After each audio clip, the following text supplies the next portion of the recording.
Hi. We're back. We're back. Where are we back We're from? we're back for the Power Hour, the thing that we do on Sundays. Where did we go? Yeah, where did we go? I had a kid, so that was the thing. I don't know about that. I've never seen the kid. You held the kid. Then again, I haven't been on social media in 6 months, or however old he is. Yeah. 4 months. He's 4 months. Yeah. He just turned 4 months. And guess how long he slept last night, Sean? Just guess. 7 hours. More. Really? 10? Really? Straight through. Josh was telling me last night. He said he was sleeping for full 7 to 8 hour spouts. He is, because we started solid foods. Go solid foods! Yeah, we've had sweet potatoes and we've had bananas, and bananas were a huge hit. I feel like bananas are They were very sweet. Semi-solid.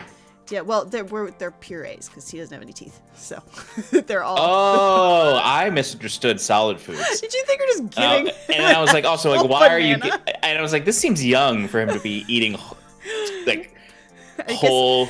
It is kind of weird, though. I guess we pieces should of say bananas. We're spoon feeding him purees. Solid foods means doesn't mean solid so, foods. No, it just means non-milk. Non-milk, exactly. Yeah. We've started the non-milk.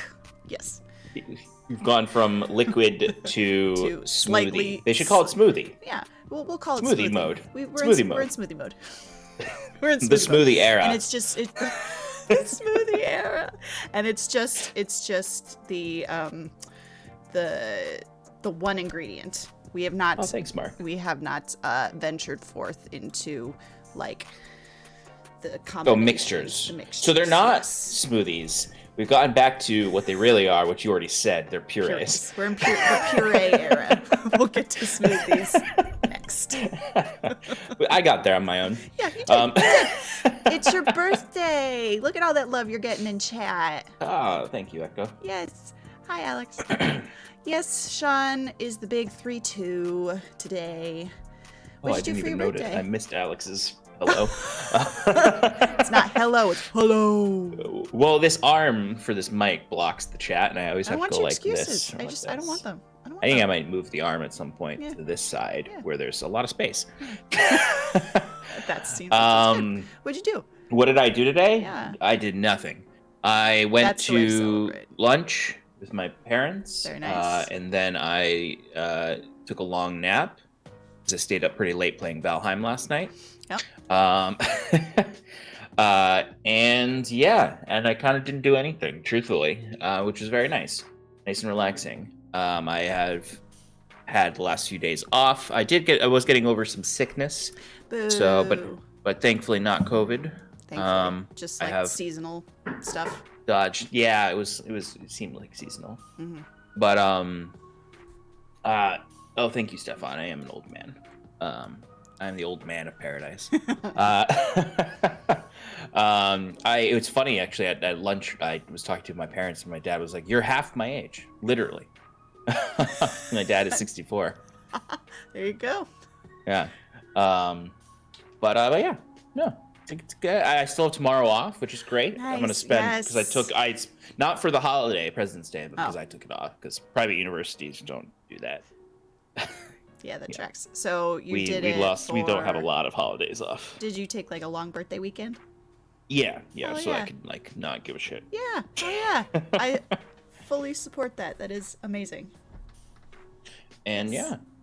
that's me. I'm gonna be spending some time after this playing more Valheim and also printing some stuff for Monday. Woo, my printer.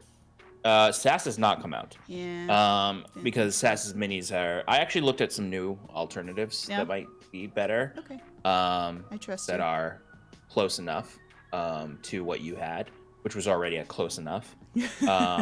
So there's actually a few that might be better looking. Oh, cool. Once they print, because there's also some files they don't look as good in their 3D form as they do when they're printed. But I'll try to get SAS out. If not, unfortunately, SAS might have to be a different mini for the first session, for the first combat. Just use Scarlet. I still need to. That won't be confusing. But I actually have to fix my printer. What happened? for anyone out there who has 3D printer, I saw your tweet who's about ever it, but I had don't know a what that means. failed print. So, a print that supports didn't hold it, so part of the print gets stuck to the bottom, and you have to get it off. You have to use it comes with a plastic little scraper that you're supposed to use. And if you're smart, you do it properly, and you drain the resin out, so you're not doing it through resin. And I wasn't smart, and I was just I'm just gonna do it really quickly now. Grabbed the wrong chisel, grabbed the metal one. Oh, Sean. And punctured a hole in the film of the resin vat where all the resin sits. Yeah. Do you have to get a new one? And that, it's easy to replace, but it's annoying to replace because the only person you can do it DIY. Yeah. Where you get your own FUP film and use an X-Acto knife to cut it and shape it. Yeah. Or you spend $30 and get 2 replacements from the company that makes it. But it's not going to be here for 7 to 8 days. Oh, so we need it now. I know. And I looked up a quick solution. So this isn't a permanent solution, but if you need to get some prints off, you can actually use heavy duty packing tape to seal the hole. Oh. It's not going to last. It's not going to make perfect prints, but it will be enough if you slice your files correctly. Yeah. So I'll be doing that after we get off this call to fix it, so we can start printing some stuff for tomorrow. Cool. Because tomorrow, so yeah. I believe that we're fighting some elemental raccoons.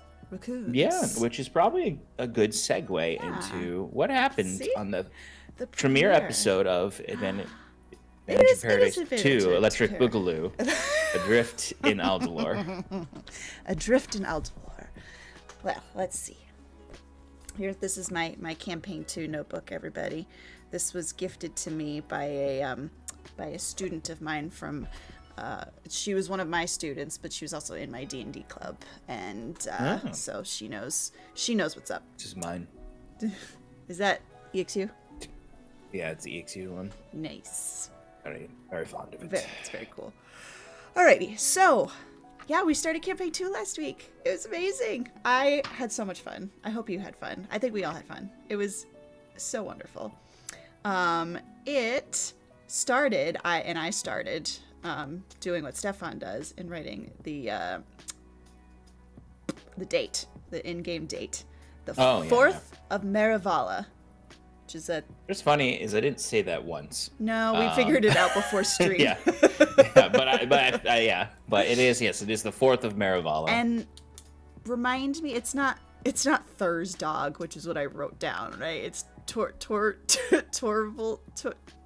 dog.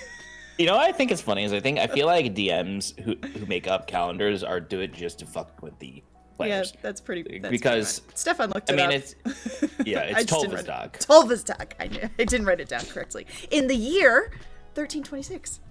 It's 1326. Yeah. How do you spell funny when you're dog? Tolvalvas. Daag. Damn it. You and I differ very much on our vowels of how we spell things. This is not English. This is a fantasy language, Shannon. Yeah, I guess that's fair. I guess that's fair. Also funny about that is when you're building a world, when you're first building a world as a DM, you typically go overboard with making things like this, where you don't really no one really needs to do months and days. They could just do October, but you're November. you. And but I went way overboard, and you're all. This is the weirdest part of it. I think is that you're all used to Gwenvalir, a specific continent in the world, to the point where you all are almost no longer you're immigrants in Aldhalor. Like you yourself, Shannon. Yeah. Even though you've played in Aldhalor before. Yeah. This Aldhalor, I don't know this Aldhalor. Because technically the days are different here. The months are called something different here. It's a different year because it's a completely So separated what should it continent be? from. So if we're being completely honest, Let's do it. Let me write it down correctly. It's. You're gonna hate these ones. It's Thelensnir. Oh, Jesus Christ. Is the day. Thelensnir. All right, hold on. Let me try and spell that. It's 2 words, by the way. Fuck. Thelensnir. Okay, is near N-I-R? Yeah. Fuck yeah. The lens. What's the first word? How many syllables? The lens. The lens. T-H? Mm-hmm. E-L-E-N-S? Yeah. Fuck yeah. Actually, this one you're probably gonna like better. It's Is that so that's the day? Like Tolva's dog? That's the day? Yep. Near is day, yeah. Got The it. lens near. The lens near. Friday is Nenua near. Nenua near. That's pretty. I like that. Saturday is Sancta near. Sancta near. Love it. Sunday is Solus near. Do you have these written down somewhere? Monday is Lunayam near. Tuesday is Maris I'll near. let you finish. Wednesday is Himmel near. It's based on Latin. Yeah. This one, so that's why it makes more sense. Yeah. And it is Septim. Septim. What? The 4th of Marivala. Septim? 4th of Septim. Cool. Still 1326. Which really would more commonly be called the 4th of the Forest Dawn. Forest Dawn. But it's also just September. Amazing. So does that mean the next month is Octum? Nope, it's an Arum. Damn it. Or the Slaughter Dawn. Ooh. Some of these are based on Latin numbers, and some of them I don't even know what they're based on. They're based on probably the one that's the dumbest is April, because it's just Aprilis. That's pretty dumb. March is Marum. Marum. That reminds me. February is for Brutus. For Brutus. A2 for Brutus. These are probably just based on multiple different Latin alphabets or month calendars, whatever. I love it. Now that we've wasted 10 minutes on that, shall I continue with the recap? Yeah. Oh, you know what? Nope, you're not done. Keep going. I'm looking at my original calendar and I'm like, oh, that's right. There's a festival that happens on the 3rd of Marivala. Oh, so we missed it. You missed it, yeah. Are we in the aftermath of it? You know what? It's the kind of thing where maybe it's when the Harvest Close Festival comes on a weekday, we just celebrate it on the weekend. Perfect. So we'll go deal with the stuff at the homestead, and then we'll come back for the festival. Sounds great. That is true, Stefan. My languages are often just a fantasy version of Gaelic. Because I love almost Gaelic languages. Yeah. Welsh and Irish and Scottish is what most of my shit is. A last name like O'Donovan. Yeah. That's another thing I was doing casually last night, was looking at my family lineage. Yeah. Not literally like my actual family, like grandfather, great-grandfather, that. Just looking up, because O'Donovan, the name O'Donovan is a historical name in Celtic Ireland. We were kings. We were kings. You were kings. That's not a lie. Yeah. I mean, I wasn't, and possibly likely my family line wasn't. But I O'Donovan believe you. is. I just love the way you said that. we were kings. Like tier 2 or tier 3 kings. I don't remember. There's Celtic Ireland. There were different tiers. There's the high king. There was then another tier king. Then there was a third tier king. So you weren't regional. Like, I mean, realistically, we weren't. King. No, we weren't the kings. We were also not. From what I've read, we were also like not great people. Oh, we were. That's unfortunate. We were like Lannisters, I think. Oh, that's unfortunate. Well, I read about an O'Donovan because first of all, the king was called the O'Donovan. The chieftain. O'Donovan. There's an O'Donovan castle in Ireland. That's cool. Well, it's just a tower. The castle's gone. But one of maybe my ancestors. Someone owed him money, so he just hung them from a tower. Jesus. Or no, he owed them money, and he just killed them. That's one way to solve debt. So they're actually kind of anti-Lannisters, because Lannisters always paid their debts. Yes, they did. O'Donovans avoided their never debts. pay their debts and kill you. Amazing. Our motto is a man above his enemies. Oh. But this is all pointless. No, it's great. I was just gonna let you keep going. It's your birthday. Do what you want. You're just letting me go, so you don't have to do a recap. No. None ya. No.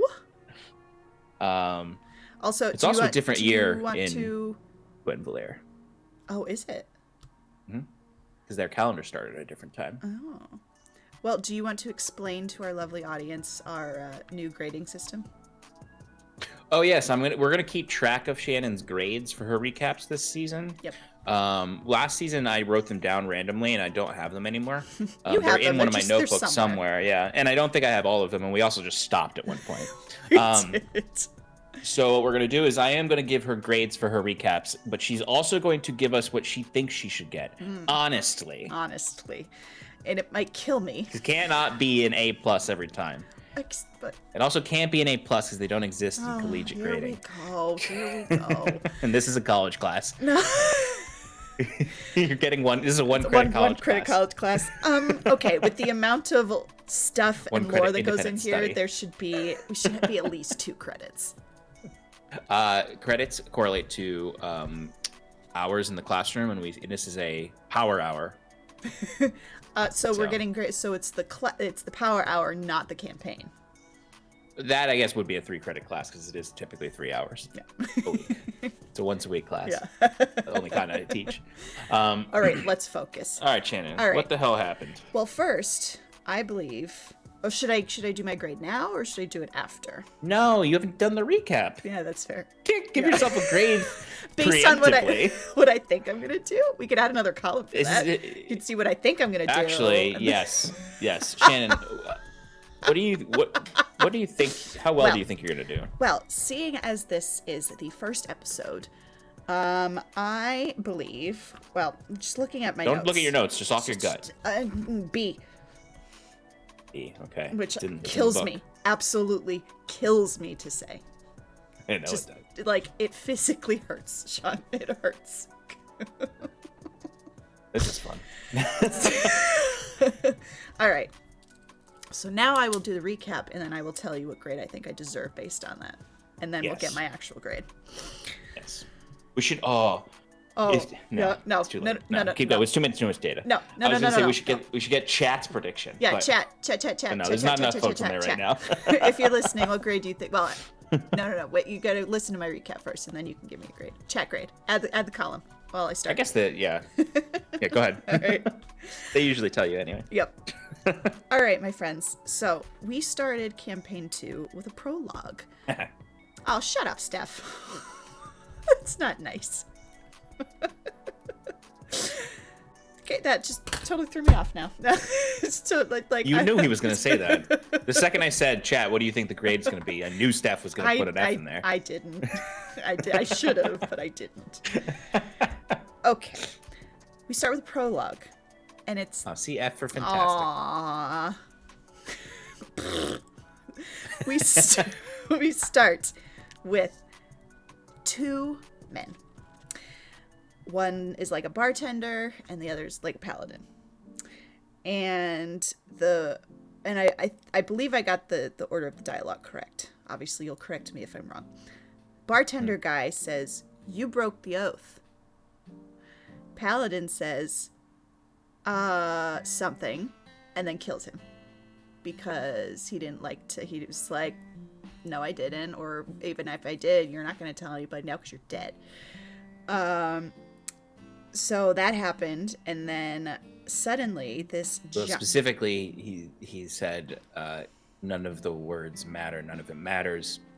The bartender dress guy says, you carved the runes in the stone, you made the promise over the stone, and then he cuts. That's promise over the stone. That sounds important. Promise over the golden stone. The gold. Damn it, golden. That does not look like golden at all. Okay. All right. So the paladin kills bartender guy, and he's like about to go on his merry little way when all of a sudden he's caught out of the corner of his eye. Like he caught like this big eye. Mm-hmm. It was like out a window because they were like in. They were in like a tavern, right? No. Fuck. They were in a temple. A temple. Like a empty temple. Empty temple. I promise I paid attention. I was just so excited to start. You probably heard me say he's dressed in like a tavern keeper's clothing. Yeah, and just then just assumed it was a tavern from there. Yeah. So he looks out the window of this temple and sees a giant yellow eye. And it's like one of those Doesn't see it things. outside. Man, I am batting a fucking 1,000. Where does he see it? He turns around after slitting the man's throat to walk away, and in the shadows of the other side of the room, he sees a single eye in the shadows. Didn't he see it outside first and then turn around and was there? That's what I thought. But maybe. But again, I was just very excited to start. That I can't be certain of, actually. I We'll might be too excited. The VOD is live now, so we can check the VOD. Yes, Shannon is in charge of the raw VODs now, the raw. So they should be going out at a good schedule. I'm doing those. I'm doing Power Hour. I'm doing all of our other premiere stuff. It's programming. And then I'll be handling any edited VODs, which will take longer, obviously, to get out.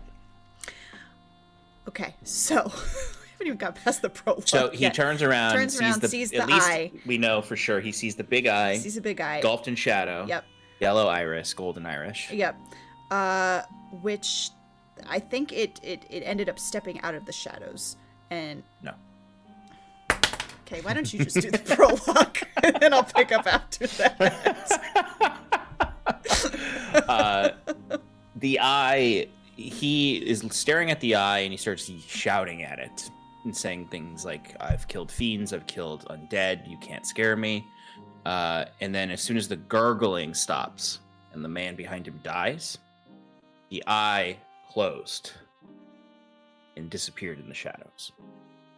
And then he starts to move around, panicked, backing away. It's then that he turns around and sees it silhouetted in the window.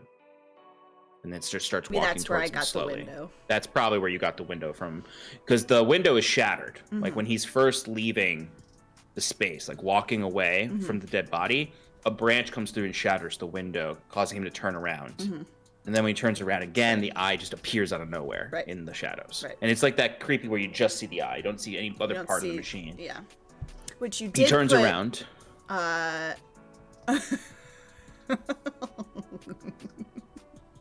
Thanks, Steph. That's pretty funny, actually. Thanks, Steph. I will slowly feed you the recap if you properly do it. Like I know you will. I know you will.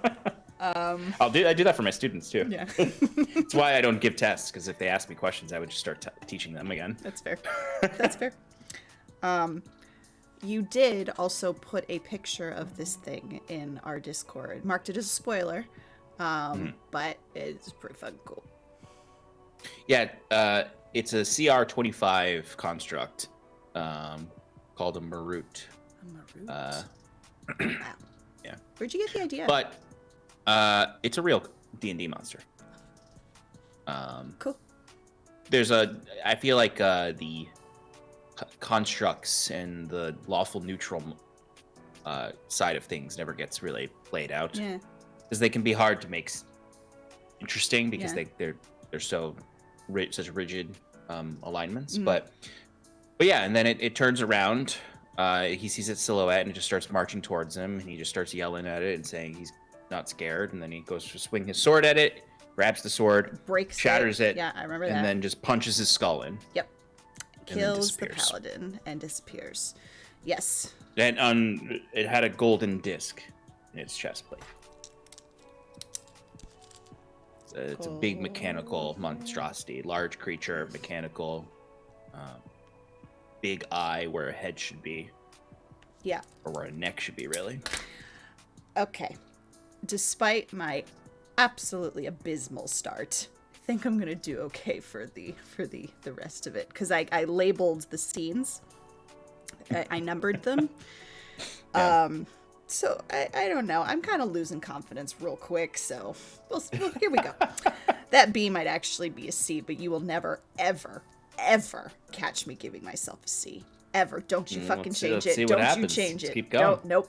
I'm not changing anything. Don't touch it. Don't touch it. Hey, the student doesn't get access to the grade book. All right. Scene 1. We start with Saskia, my new baby girl, and Jacquette, who Sass actually knows as LaRue. He has not introduced himself to her as Jacquette, but that is Stefan's character's name is Jacquette. But for all intents and purposes, I have to write myself a sticky note for that. Yeah, right. Because Oren definitely called him Jacquette at one point. I did not know that. That's all right.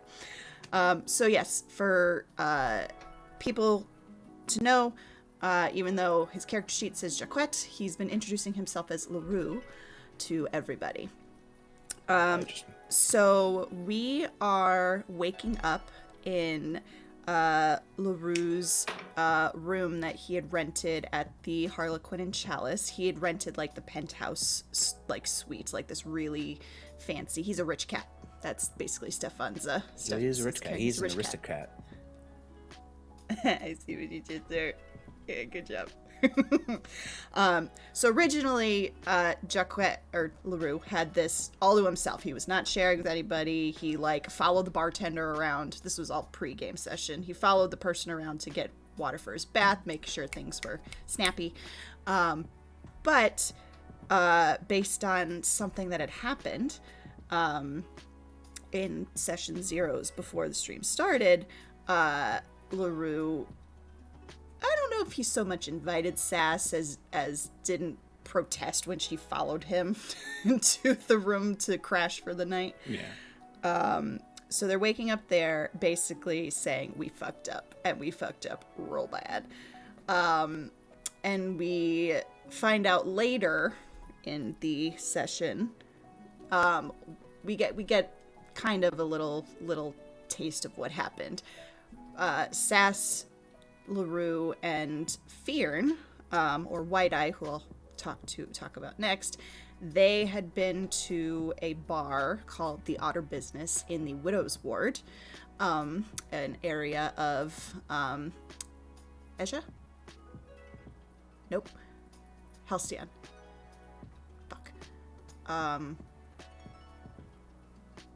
Hyven.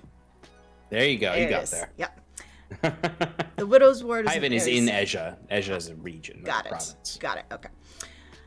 The Widow's Ward is a section of Hyven, and they were there. There was a fighting ring, and they got a little drunk, got a little cocky, and the fighting ring had this round called the death round, and death ring, or death hole. That definitely was not. That's not what it was death called. Ring. It's death ring. That's yeah. There was a death hole in the death ring. Yes. So the three of them were like, let's fake it. You know, let's bet and let's make some money. So Fearn and Sass enter the death ring. They fight. Fearn pushes Sass down the death hole, and she, quote, dies. And they all win a whole bunch of money. But they didn't go as smoothly as they thought it did. Yeah, their plan was for Sass just to quickly Misty Step to a safe location. Yeah. My roll sucked. And we do hear about this in the session. Yes, that's why I'm saying it. References it. Yep, but otherwise I wouldn't be giving it all away. She was clinging onto a support beam of because the tavern, half of it hangs over. I mean, I'm sure we'll go back there and I'll describe it. Yeah. On stream, but totally. it hangs over a cliffside, and they must the people who run the fighting pit must have hired a drunk old man to always sit out there, who shouted at her, "We've got a clinger," and started shooting a crossbow at her because if you die in the death ring, you're supposed to die and you don't want people getting away because it'll make the death ring less exciting for their patrons. So there was a little bit of a fight there. It was definitely not subtle, and there's people that totally know that Sass is not dead, and she's supposed to be. She also owes people money, so this is not great. So yeah, that's Shannon's character in a nutshell. Is coming in top. Supposed to be dead, isn't. People know, owes people money. Getting right into it. So that's what they're talking about when the scene opens. They're talking about, we really fucked up, like we can't go back there. Let's go find Fearn. And smash cut to a little before Sass and Jacquette wake up. Fearn is coming back from the Otter Business. And as he's coming back, like feeling all confident and stuff, because people kept buying him drinks for winning the death ring, he finds that there's two people watching him. There's one, and then there's the other, and there's one that dropped a pipe. And he, being the person that he is, goes over and is like, "Oh, here, you dropped this." And I love is right away, just like last campaign, there's gonna be the voice that everyone like the Clayton voice that everyone gives their version of. This one's easier to do than Wiswick. Yeah, it's much easier than this. I could do that one very well. But so basically the guy's following him, and Fearon kind of like clocks it, and then he doesn't confront him as much as he just kind of like turns and looks at him. Yeah, and that's when the man stumbles and drops his pipe, and Fearon goes over and gives it to him, and is nice and gives him a little small talk and sends the man on his way. And then there was another person that he caught watching him when he was close to the Harlequin and Chalice, but did not approach that person. I don't believe. It was a dwarven woman, and she just walked away. Yep. Because she didn't like stir when he looked at her. She just saw him, made eye contact, and walked away. Just so when Sass and Jacquette go to wake him up the next morning, they go to his room. They talk a little bit about what happened the night before, and Fearon mentions that there were these people following him, and so they save that information for later. Then, so we've met 3 out of the 5. So now we're going to meet the other 2. Septimus and Bruce. They have woken up at Septimus's homestead. Nope. No? The flying fuck. Where were they? They're in the side of the road. They had already been traveling from the. Oh. They were a half day outside of Hyven. Oh. So they're just on the side of the road. Oh. At like a campsite. Oh. Okay. Okay, so they wake up on the side of the road. They have breakfast and prepare to leave for Hyven to hire people to help with this raccoon problem that they've been having at the homestead, which is where they did not wake up.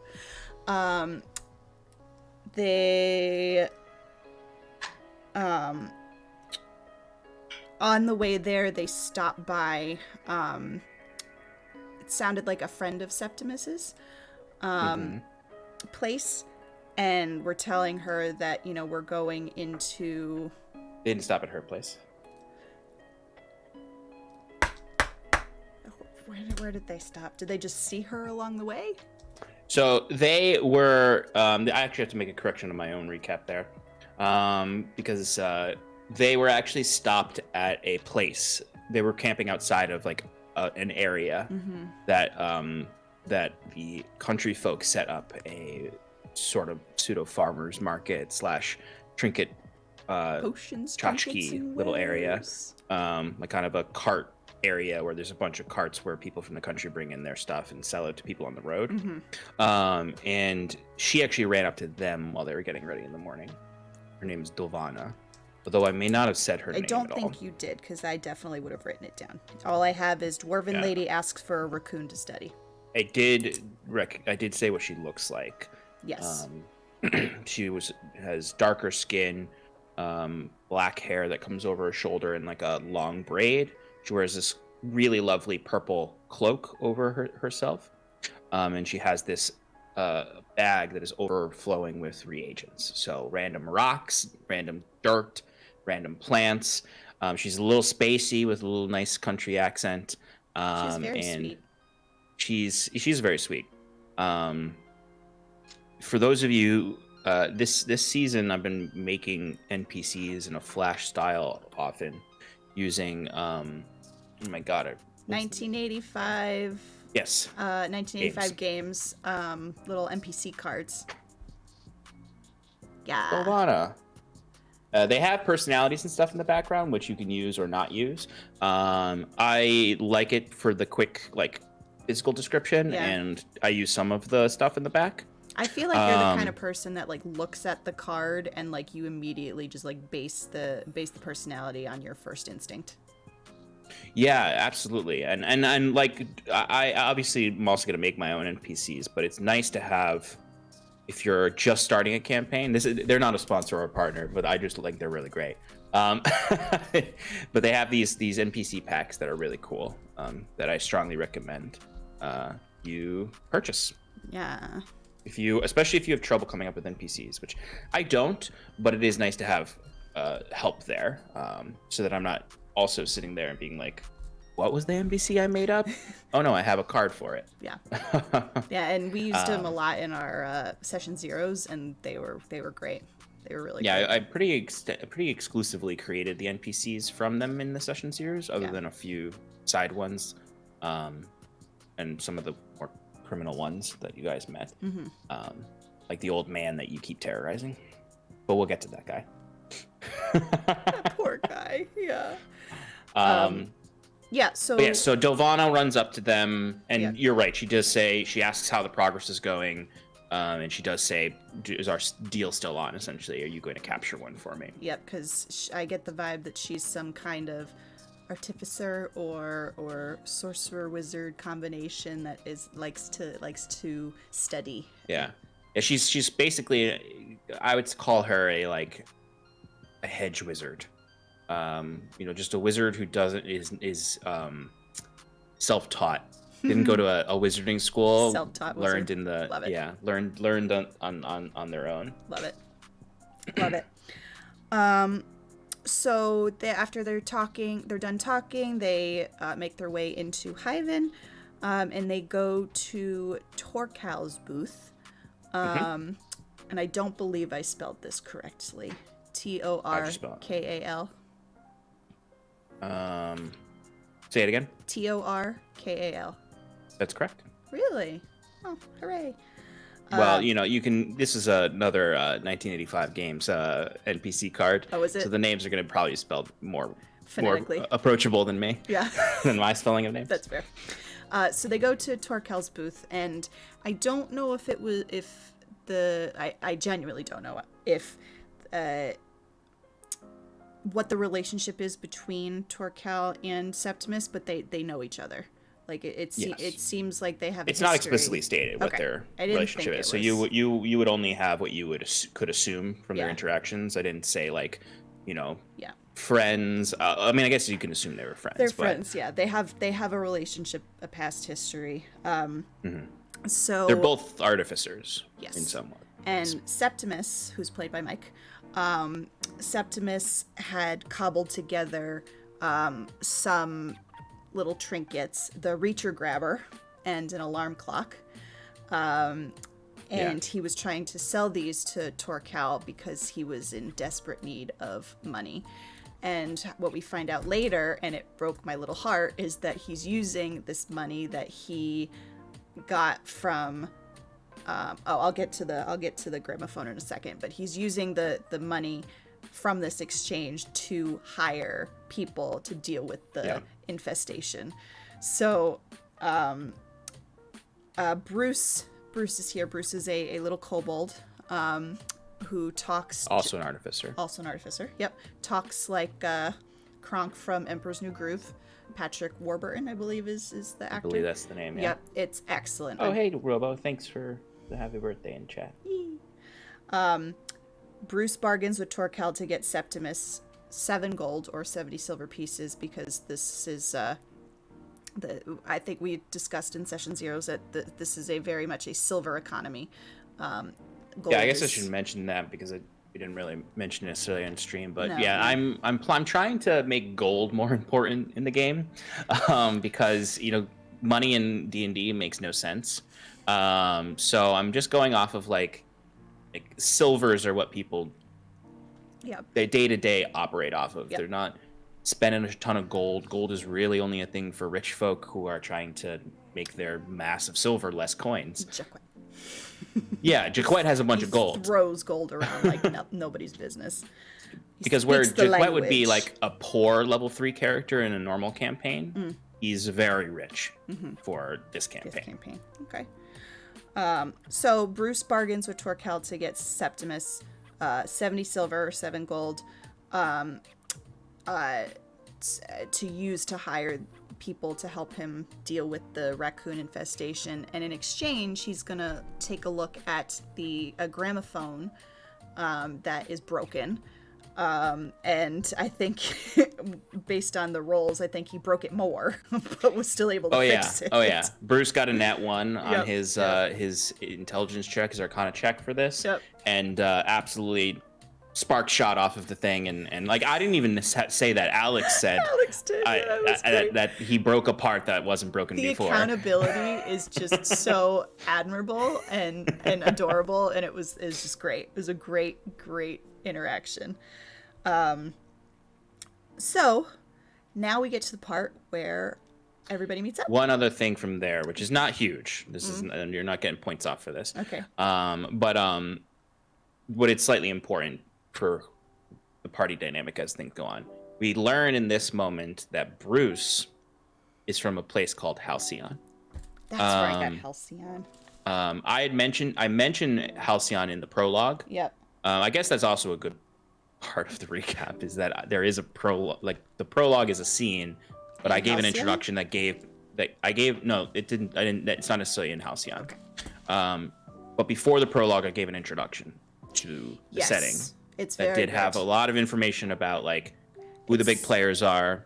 It's in and our Discord what's going on. Recap, right? You can read that in the recap section for Adrift and Aldhalor. Yep. But it's like a 2-minute introduction, and it sets up Halcyon as this dominant superpower in Aldhalor that is really technologically advanced, creating sky ships and stuff like that, opening the world back up. So you all are on the Aldhalor Islands. I guess we should have also explained that in this. We're just getting back into it, friends. But they are on basically a series of pirate islands that have created a union called the Aldhalor Sodality, because they're on the Aldhalor archipelago. Which word? Archipelago. Same. It's just fun to say. Yeah, when I started setting things up for Aldhalor, I kept using it. I used it too much because it's also an archipelago continent. But anyway, sorry. Halcyon is a city-state from far away that is the dominant power in this continent that is like really damaged. Like there's a lot of unsettled wilds where old communities died off, or maybe still are there. Who knows? Because this continent is still re-emerging from a calamity level event. But Bruce is from Halcyon, which means like you all, like, because your character is from Gwenvlier, so is Stefan, so 2 immigrants from another continent.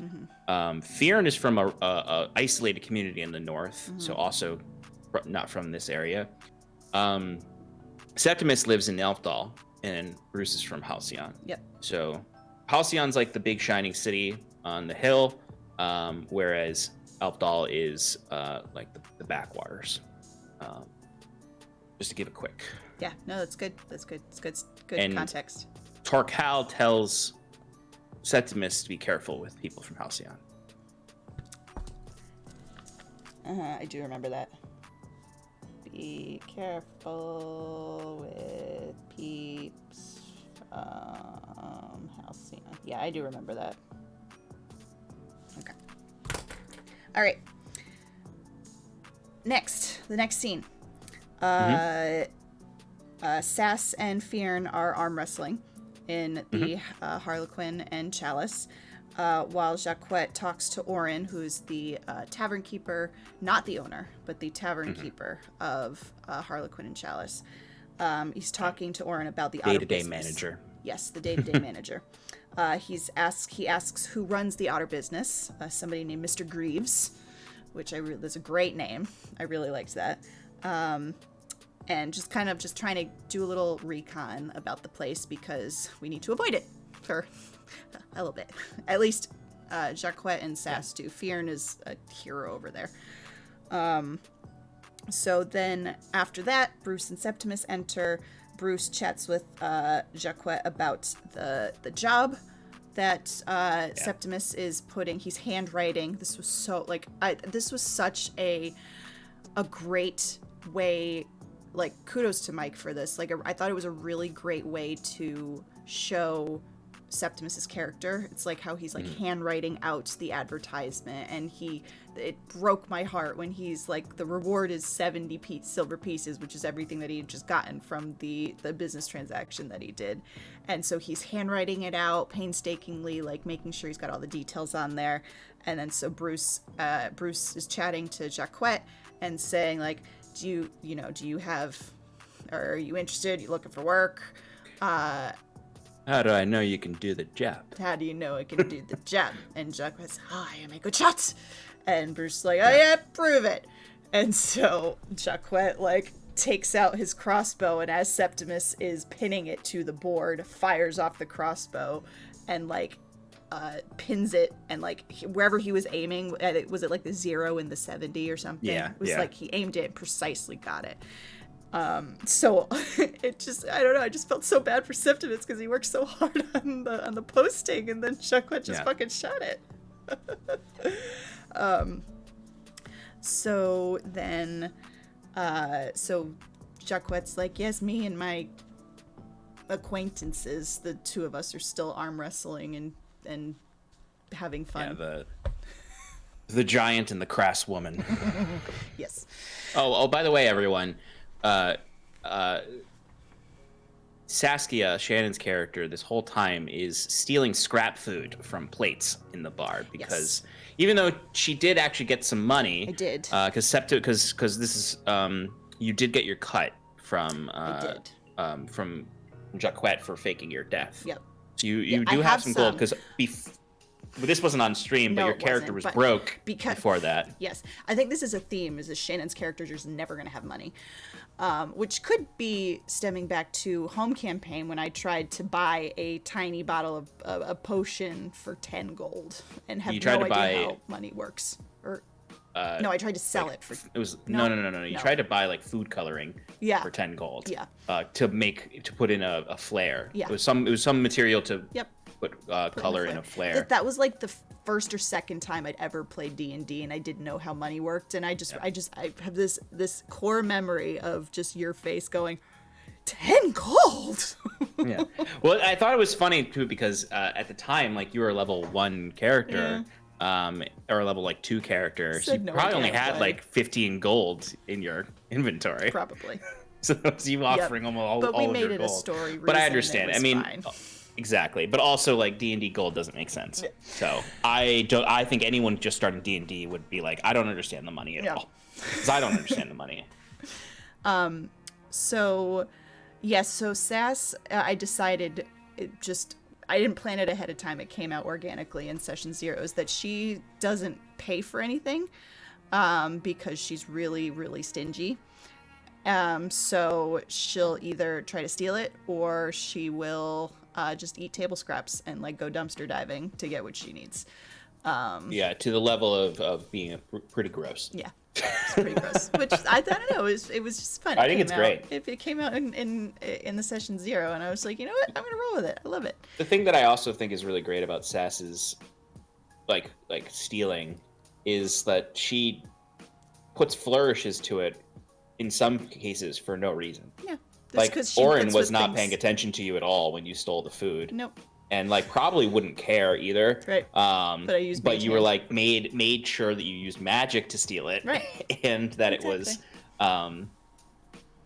yeah. Yeah. Shannon doesn't do magic characters, so this is also me experimenting with it and trying to figure out like Sass is a warlock. Yes. For everyone. Yes, I am a warlock. And patron has not been revealed yet. No, came out a little bit in session 0s, but I'm very excited. Anyway, so after we're all hired and the group is together, we go to is it Bunt or Bunt? Bunt's Metalworks. I pronounced it Bunt. Bunt, it was yeah. Bunt, right? Bunt's Metalworks, a blacksmith shop that's in town, and we're looking for Audubon Bunt, who's a turtle old man. Audubon Bunt. Yep. It is literally spelled B-U-N-T, not B-U-N. Oh, I did B-U-N-D-T. That's how I wrote it down, like a Bunt cake.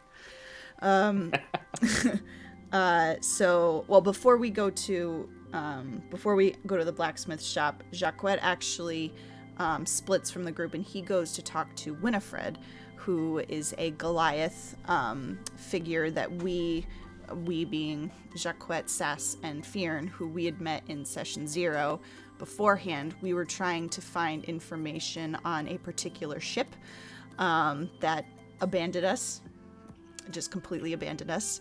And Winifred was she's the harbor master of Hyven. So we had gone to talk to her. And so we have a little bit of very beginnings of a relationship with her. So Jacquette goes back, and she was actually the one that had told us to go to the otter business in the first place. Yeah. So some of this stuff is backstory for the characters that'll come out a little more in their conversations. Yeah. But basically they have a informational relationship with Winifred, who's providing them info on a ship called the Bone Rattler, and you had an appointment with her because she was going to get you more information. You were going to meet with her in a day from now. Right. Because you took this job, you're leaving today. So he went to basically say, is it okay if we meet later? Yes. And I really liked this, I don't even know what to call it, but the quote, I guess, was, you gotta make, like, something like, you gotta make sure you speak the language, or I speak the language, which was basically like, pay me and I'll give you the information. Speaking my language. Yeah, she's very gold hungry and, basically is very, what is the word? Withholding, unless there's gold lining her pocket, and Jacquette has a lot of gold, so she's very aware of it. So she stops very deliberately in her sentences. Yep. But she's a big Goliath woman, thick Scottish accent, has a little book ledger, one of the things that's big here is that she insinuates that she knows that she insinuates that she doesn't know that Sass is dead, or is supposed to be dead, and kept saying remarks to him, saying like be careful. Better, she kept saying like, I hope you don't treat me like your friends, because you've let one of your friends be killed by your other friend. Oh. Yeah. So it's her kind of like recognizing that Jacquette is kind of cold. Yeah. He's cold. And probably takes him more seriously now, knowing that he didn't give a shit about Sass in her eyes. Right. And let Fearn kill her. Yeah. And Fearn clearly is also, it's almost like the three of you are, for people who don't know the truth, are getting a colder and more like violent reputation. Yeah. Where it's like those people don't give a shit about each other. Yeah. Yeah. But then the people who know are like, those people are dumbasses. Yeah. Reckless and dumbass. Yep. Yeah. So he goes and squares that away, and then meets us at the eastern gate, northeastern gate, northwestern gate. Not even close. Northwestern. Hyven is on the eastern coast, open to the Carencia Ocean. So it is. There's nothing. What's east of this is water. Is Gwenvalir. It's Gwenvalir. Water. Yeah. Yeah. Okay.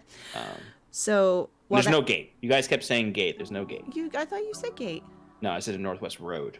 Stefan kept saying gate. Oh. Because I said in the beginning, a meeting place. Description Hyven, there's no gate. There's crumbled walls because it's built. We all in the meet ruins. up at the designated location. The Northwest Road. The Northwest Road. So he goes to the Northwest Road to wait for us and meet us there, while we go to the blacksmith shop.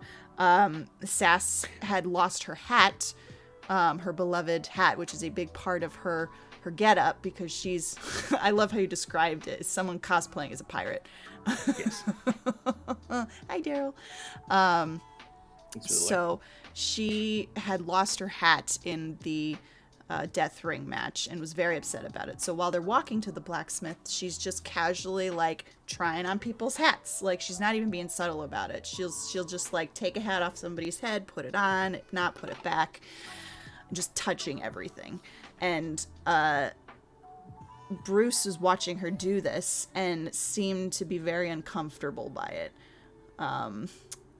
And Fearon also was Fearon uncomfortable too, yeah. by it. He even said, "I wish you wouldn't do that." He did say that, yes. Which I love. I really like Fearon's relationship with Sass because it's this like. Because the thing I also love about Sass, and this is like, is that she is not a rogue. No. I've tried really hard not to make a rogue. But you try to play her like a rogue. Yeah. And the thing that I love about that is that she's not a rogue. Yeah. So it doesn't work. Yeah. And because she doesn't have the expertise stats and stuff like that, which it fits well with the character though, because she thinks she's a rogue. Right. Yeah, she does. She thinks it. Yep. She thinks she's oh wow, thanks for the raid. Thank you for so much. Appreciate it. So, yep. So we get to the blacksmith shop, and unfortunately, this is where my notes ended. But I think what we were doing there is, Fearon wanted a weapon. He wanted a new weapon. Yeah.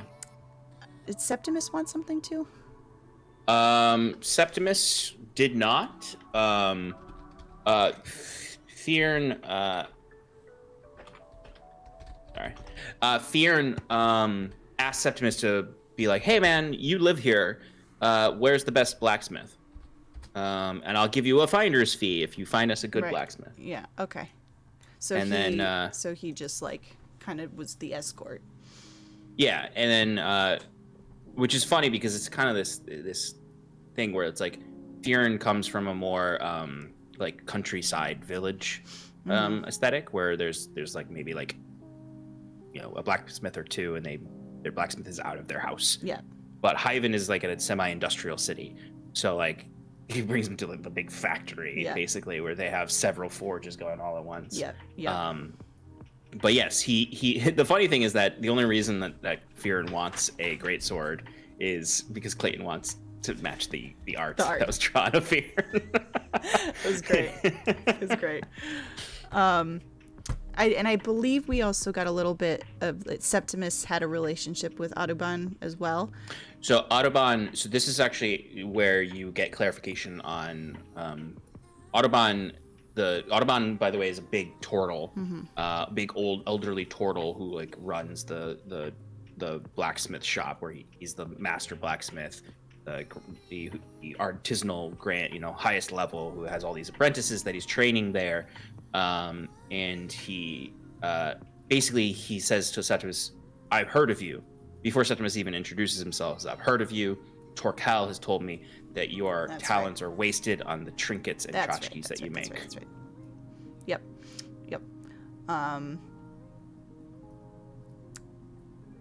Yeah, so Fearon gets his sword. Sass had been rearranging trades the a bunch shelves. of his stuff in for it. Yep. Yeah, like plunked down like a ton of stuff. Oh, and what I did write down is Rory, the teenage tiefling, was basically the receptionist. That's right. Yes. There's a young tiefling lad who is kind of like the shop runner of this, because like I described it as not being like a shop really. It's more of like a place where people source stuff to sell. Yeah. So while like people were talking, Sass was also just like touching everything on the shelves and rearranging, like picking things up and putting it back in the wrong place and just being absolutely chaotic. I think it's great because remember we originally were gonna make your patron Archfey. Yeah. Like, to have you be like Trixie this. Yeah. Fits well. I don't know, and it just came out naturally. Like I didn't go into the session being like she's gonna do this. Like it just happened. I don't know. It felt right. Because you're kind of making your character from like you're kind of building her as you go as far as like personality, right?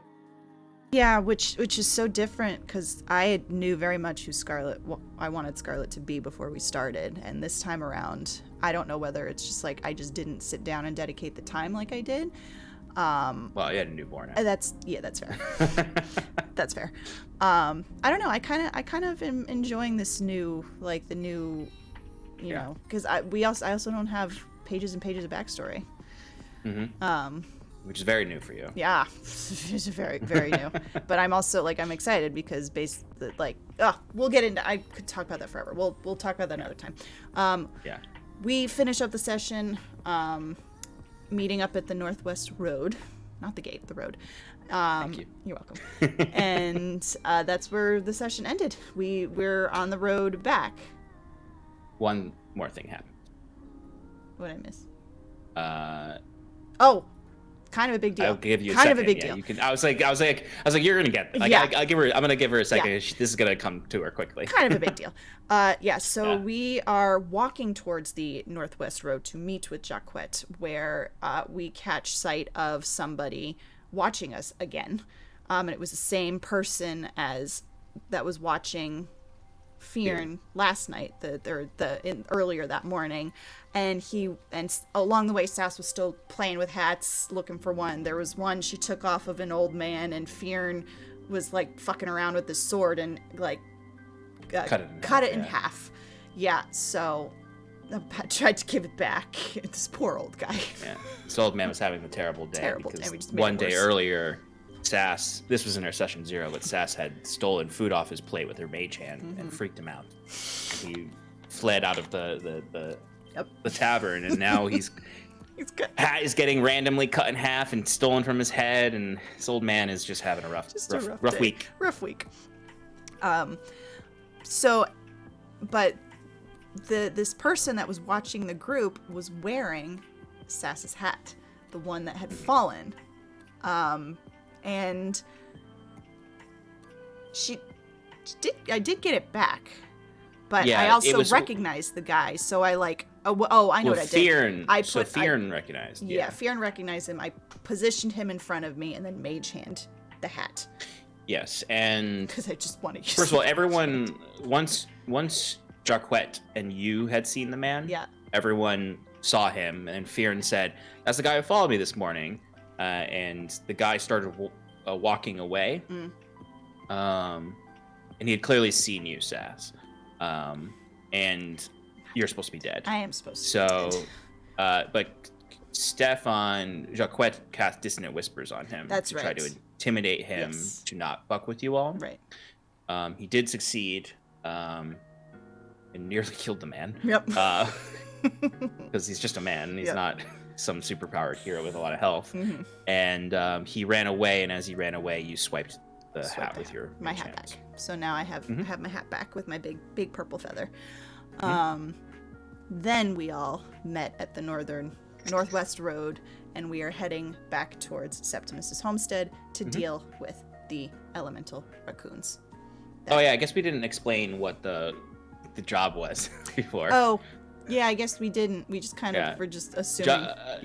Septimus has had a pest problem on his property of raccoons. Yep. And he keeps getting worried that people think that he's talking about normal raccoons and that he can't take care of his own house. But he is dealing with what he calls elemental raccoons that have been infused in some way with the elements. Bruce also mentioned the shaman raccoon, or what he calls the shaman raccoon. So basically, he originally hired Bruce because Bruce is a trapper to trap the raccoons. They couldn't handle them.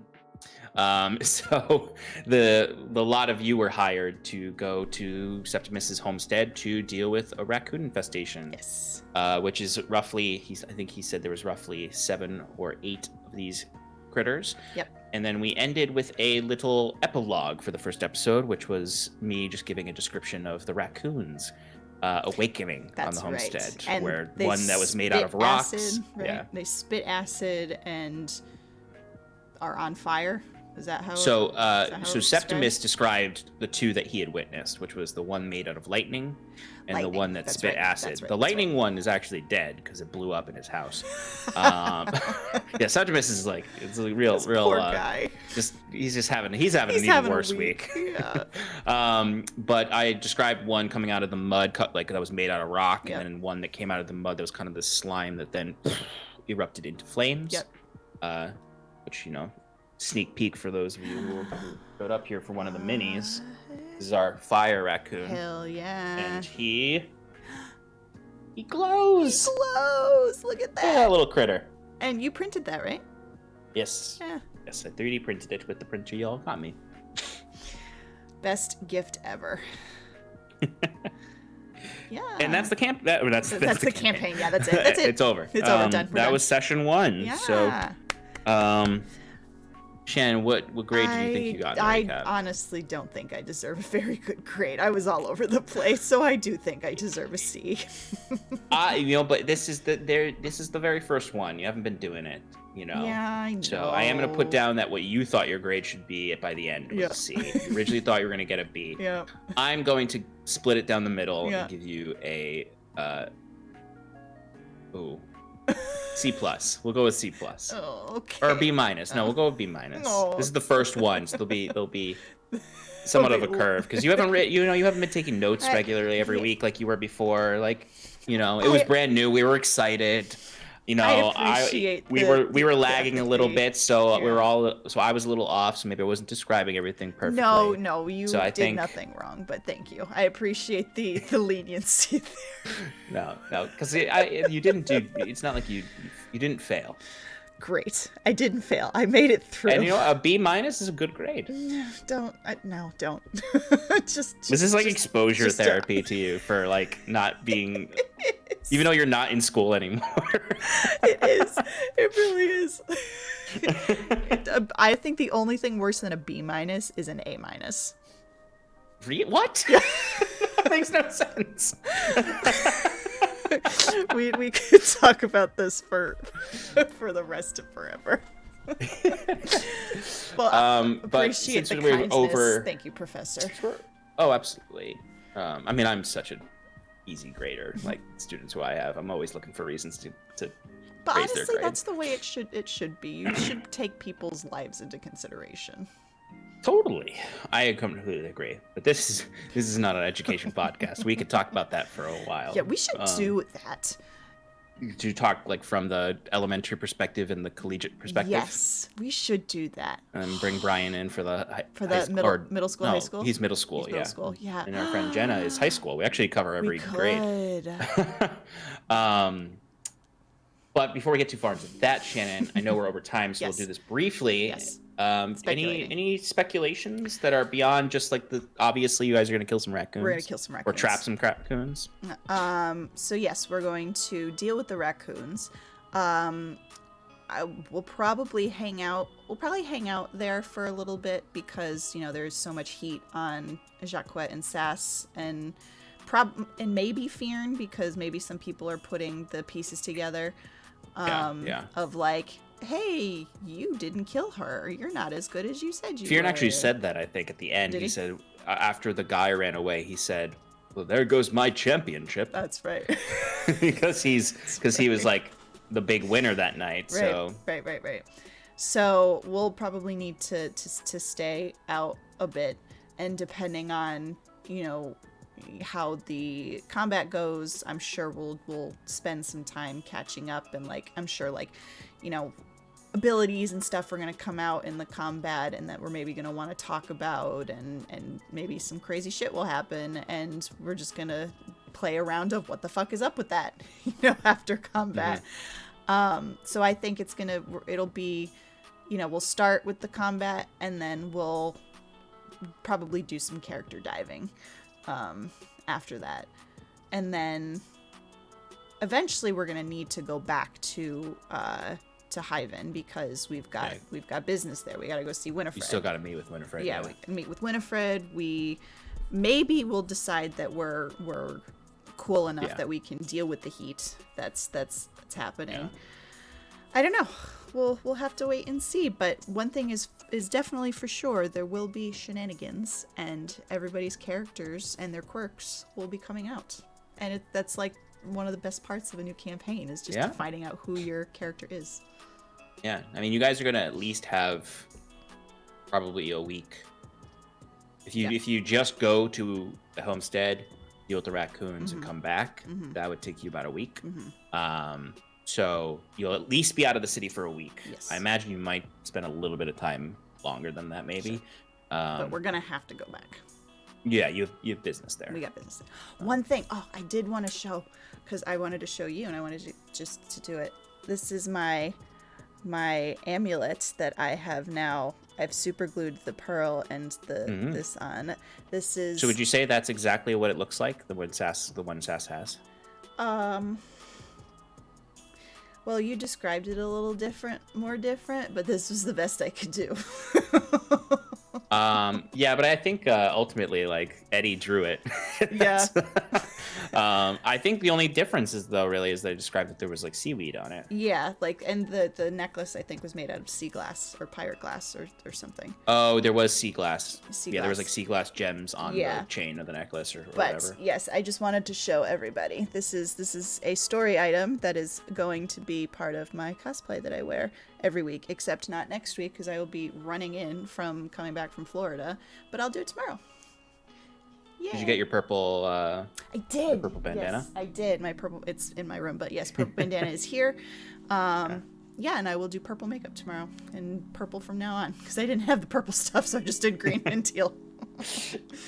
So yes, I'm very much happy to be back doing some cosplay. Helps me feel the character. It's Totally. fun. Yeah. Yeah. All right. I think we did it. I think we did it. We did it. Our first Power Hour since October. Since October. Yay. Very exciting. Well, happy we are birthday, going to. Sean. Oh yeah. It's actually Zeal Zaddy is not on. Because he's. I know. It is he's... also his birthday, I believe. Is it his birthday? I thought it was a family member. I believe it is his birthday as well. Oh. Happy birthday, Zeal Zaddy. Yeah. So we're gonna raid somebody of Sean's choosing because I can't raid for some reason. You know what it is? I'm logged out of Stream. Like I can still stream on Streamlabs, but when I go to raid from the chat, it's like sign in. Oh really? Yeah. It's weird. Yeah, it is weird. Let's see. We're going to raid So Many Games. That's who I was gonna pick. I tried to set it up and it was like, no, sign in. And folks.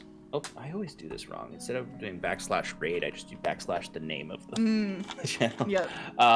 So go ahead and give them some love. Carry that love over to those folks. They're playing some D&D. And if you like the music that plays during our Power Hour, it is from Dungeon Glitch. Dungeon Glitch. A really amazing creator who makes tabletop products like t-shirts and mugs and stuff. Yes. But he also does some music on Spotify He's under fabulous. Dungeon Glitch. Some lo-fi fun stuff. Yeah. Check them out, and hopefully you'll join us tomorrow night. Yes, at 6:30. 6:30, not 7. 6:30 p.m. 6:30 p.m. Eastern. For session 2. And relaxing coming back this week. Mm-hmm. I cannot mod, but it will come back this week. Yes. I'll be in Florida. But yes, I'll be crafting and doing other 3D printing stuff, probably playing some Valheim too. And maybe occasionally doing some editing as well on there of the edited VOD / podcast that are going to take a little while for us to get off the ground. But you should be able to watch either our raw VODs of the show, edited down VODs, which we're hoping to bring down to 2 to 2.5 hours instead of 3 to 3.5 hours. And the podcast version, which should also be edited down to 2.5 to 3. The raid's gonna go through. It's gonna go through. Okay, right, bye. We love you.